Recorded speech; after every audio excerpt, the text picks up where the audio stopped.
அகிலா ஒரு தேர்வில் 80% மதிப்பெண்களை பெற்றாள். அவள் பெற்றது 576 மதிப்பெண்கள் எனில் அந்த தேர்வின் மொத்த மதிப்பெண்களை காண்க.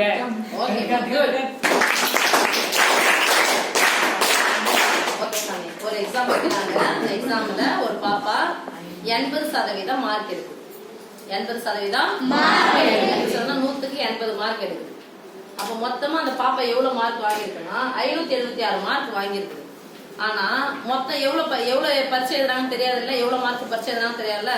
அப்ப மொத்த மதிப்பெண்களை காண்கன்னு கேட்டாங்க. அப்ப மொத்த மதிப்பெண்கள் எனக்கு தெரியாது, அதனால நான் எடுத்துக்க போறேன். மொத்த மதிப்பெண்கள் நான் சாமி எடுத்துக்கிறோம். ஓகேவா? இந்த எக்ஸில் தான் தேர்வில். அப்ப என்ன குறிப்போம்? தேர்வில் எக்ஸில் எத்தனை சதவீதம் பெற்றதுன்னு ஒரு வார்த்தை வருது. அப்ப என்ன ஆகுது? சொல்லுங்க.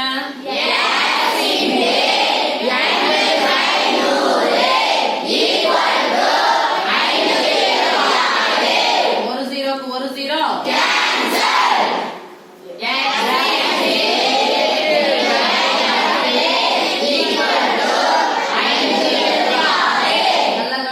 இரட்டை எண் தானே, கேன்சல் பண்ணலாம். நடுவுல பெருக்கலுக்கு குறுக்கு எதுவும் கிடையாது, கேன்சல் பண்ண முடியாது. 4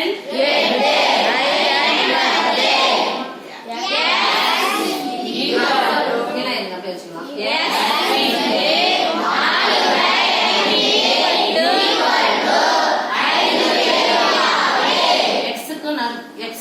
ஒரு நம்பருக்கு முழு எண், இது ஒரு பின்ன எண். நடுவுல என்ன குறியிருக்கு? பெருக்கல். அதனால பெருக்கல் அந்தான பக்கம் போனா வகுத்தல். அப்ப மேல இருக்கிற பெருக்கல் இருக்கிற அந்தான பக்கம் போனா வகுத்தலா மாறும், வகுத்தலா இருக்கிற அந்தான பக்கம் போனா பெருக்கலா மாறும். அண்டர்ஸ்டாண்ட்? அதனால இங்க இன்ட் தான் இருக்கு. நேரா என்ன பண்ணலாம்? கேன்சல் பண்ணலாம். இங்க பின்னாடி வேற எதுவும் கிடையாது, இங்க இன்ட் தான் இருக்கு. பெருக்கலா இருக்கிறதுனால அந்தான பக்கம் வகுத்தலா தான் மாறப்போகுது. கேன்சல் பண்ணலாம். ஒரு நாள் 4 5 எத்தனை நாளுக்கு? ஒரு நாள் 17 ஆயிடுச்சா? 17 எத்தனை நாளுக்குது? 14 மீதி 1 ஆயிடுச்சா?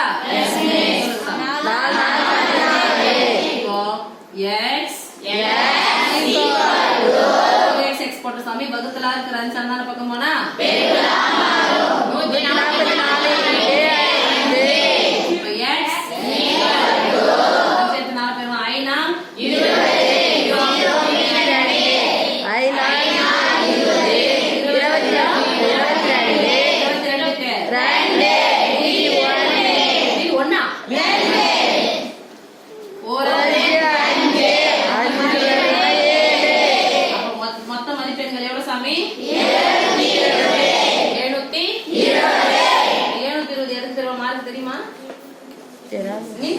நீட்டு பரிச்சை எழுதுறாங்கல்ல, நீட்டிக்கிட்டே போற பரிச்சை. அந்த நீட் எக்ஸாம் மொத்த மதிப்பெண்கள் 720.